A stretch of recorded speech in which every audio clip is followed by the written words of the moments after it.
I'm going to take you through the installation of the Mitutoyo dial indicator gauges on the truing stand.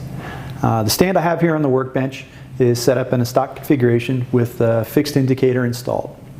You have the opportunity when you purchase the stand to purchase as it sits here or upgrade it to the Mitutoyo gauges. If you do the Mitutoyo upgrade, it'll include the articulating arm and the fixed one you see here, and then 2 dial indicators and an additional articulating arm. Now, if you have the stand and you've already purchased it and you're using it and you'd like to upgrade to the gauges, they can be purchased as a separate item as well. Now, the installation of the gauges is really straightforward.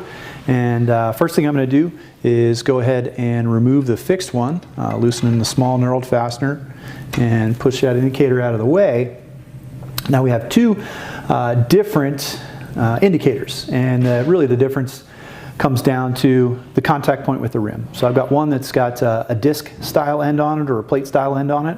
Works really well identifying the radial condition of the wheel. And then I've got the second gauge that's got a roller on it. Works really well with lateral identification. So where you install those can be a case of what makes the most sense for you visually. Really easy to switch back and forth if you do decide to change them.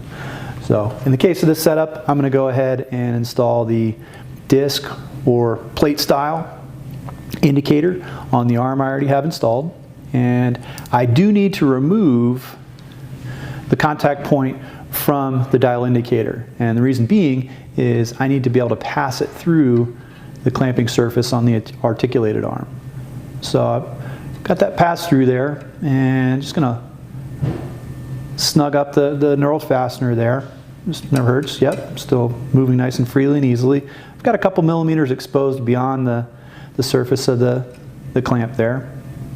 Once I've got that in place, I'll go ahead and thread my contact point back in and just snugging that up. Now, once you get a truer wheel, you're going to use the adjustability of the articulating arm. You may have to rotate the dial indicator and its clamp to get it so you can visually see what's going on and get the best feedback possible. So that's the indicator we use for identifying the radial condition of the wheel. And now I'll get the second indicator in place that we'll be using for the lateral condition of the wheel. And I have to do similar things here in that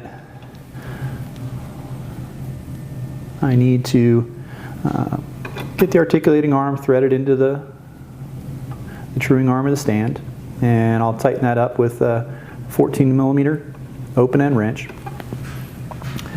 And once I have this in place, give myself reasonable access to the articulating arm so I can get the second indicator installed. And similar to the plate or disc style, I do need to remove the roller from the end. Be aware that the roller, as I'm removing it, there's a small lock nut that's on there as well. And that's going to be advantageous when we go to put this into use, because it'll allow us to get the roller positioned really nicely relative to the contact point on the rim and then anchor it in place. So I've got my indicator installed onto the articulating arm, and I'll go ahead and thread that thread the roller contact point all the way down.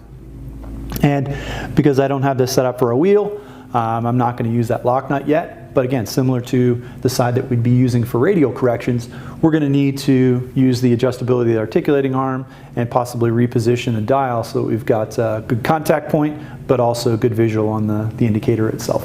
So that's the installation of the Mitutoyo dial indicators onto the truing stand.